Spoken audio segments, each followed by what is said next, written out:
Kita tayo ng ibang bagay, napakaraming alaala na pumapasok sa ating isipan. Oo. Mapapaimot ka na. Ay, totoo yan, Kuya Kim. Let's all take a trip down memory lane para sa rewind ng kahapon sa bahay na punong-puno raw ng koleksyon ng mga lumang bagay. Yan ang kwentong inalam ni Katrina Sok. Kapag pumasok daw sa isang bahay sa Caloocan City, parang nasa malaking time machine. Bawat sulok nito, puno ng vintage na kagamitan. Mula sa lumang TV, laruan, pati mga paboritong produkto noong dekada 60 hanggang 90. Ano kaya ang say ng mga bulilit kapag nasubukan nila ang throwback collection na ito?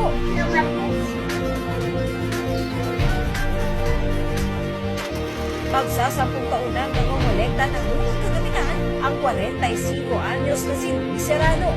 Matyaga niya raw iniipon at hinahanap ito na ngayon aabot na sa halos 2,000. Diyan sa pakiramdam. Kaya hanggat maaari nga po, kanta ko naman ng mga bagay na nagamit ko noon. Sobrang throwback agad. Nahawakan ko yung laruan, yung gamit, parang bumabalik lahat.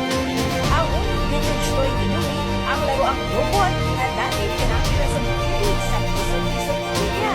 Bata ka, sobrang hirap ko yung bigla ka makakita. After 20 years, 30 years, ako sa buo. Sinabi mo dyan.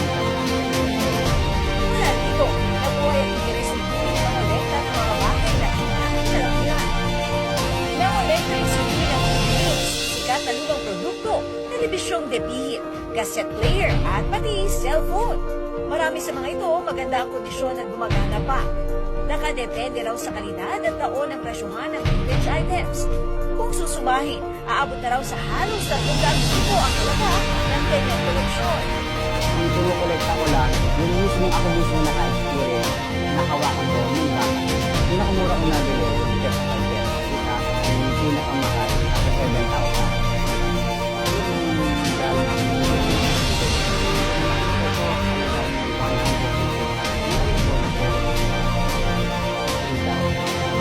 Wala ang mga namin na iniibot ng sili para mapanatili ang itsura ng koleksyon. Yung radyo. Ginagamit ko siya once a week. Ang TV rin po, ginagamit ko siya once a week para, kumbaga po, para sa sasakyan, pag hindi nyo po nagamit, magkakaroon po siya ng maraming sira. Hindi siya dapat nababasa ng mga ulan o sobrang naiinitan. Kung ang mga batang 80s at 90s ay napareminisce sa mga koleksyon ni Louie, ano naman kaya ang reaksyon ng 6 at 7 taong gulang na si Achilles at Calista sa mga lumang gamit na ito? Parang dinosaur. Parang kalabaw. Monkey dito ako! Ito kaya alam ninyo, Calista at Achilles. Gaganon lang po yun. Tapos po, kung kung gusto mong number, tawagin mo po siya. Hello, nanay? Parang radyo po siya. Yung TikTok video. Nagkatuwaan pa ang dalawa sa paglalaro ng sipa at takatak. Si Louie naniniwala na ang mga lumang gamit ay mahalaga sa ating alaala. Mapuputol kasi yung history ng mga o yung alaala ng mga kagamitan na yon pagka wala nang nakaipon. Malalaman ng mga new generation yung mga gamit, mga laruan, mga pangyayari ng nakalipas na panahon na nagpasaya hanggang ngayon. Hindi man nakakapagsalita ang koleksyon ni Louie. Ang mga simpleng bagay noon na dala pa rin hanggang ngayon ay tila patunay na ang mga alaala ay nabubuhay. Ako si Katrina Son at yan ang kwentong dapat alam mo. At si Kuya Kim, ikaw, relate ka dyan, di ba? Aba, syempre, panahon natin. Alam mo ako, kahit nga yung mga hindi gamit, alam mo yung mga ID, mga press ID, tinabi Press ko. ID, tinabi mo. Kung nakita mo, talagang yung evolution mo.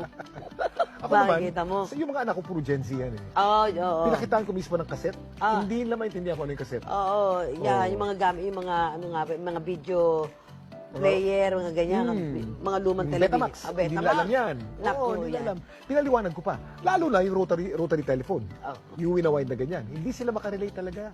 Kailangan ipaliwanag mo. Maganda merong ganyan na nagtatago ng mga lumang bagay Oo. para alam nila kung ano yung mga gamit natin. Ano noong nga yung panahon. mga dati na, mga messenger, easy call, Easy call. para ikaw ay Moderno na nga yun eh.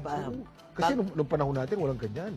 Easy call was so high-tech during our time. Nung panahon natin, dapat talagang tatawag ka sa telepono. Oo. May party line pa. Oo, mga cellphone, puro analog pa no? Analog, walang Oo. text-text. Wala. At nung naimbento ang cellphone, ang pinakaunang cellphone, naalala ko, yung Motorola. Kasi Yung laki ng maleta. Oo, Di ba? Tapos naging parang plancha. pangkayod ng yelo, ang Tapos, dating. pangkayod ng yelo, palitis siya ng paliit. Pero yung maliit na yun, nagbibilang ka ng text. Kasi pag sumobra ang text mo, maubos ang memory. Oo. Di ba? Pero ang sarap pag nakakakita ka talaga ng mga lumang bagay, talagang it brings back memories talaga. Memories. Oo. Okay. Eto, pagdating sa sayawan, pangmalakihan dapat ang galawan, kaya kumbidaan sa dance floor ang usapan. Sagot na namin yan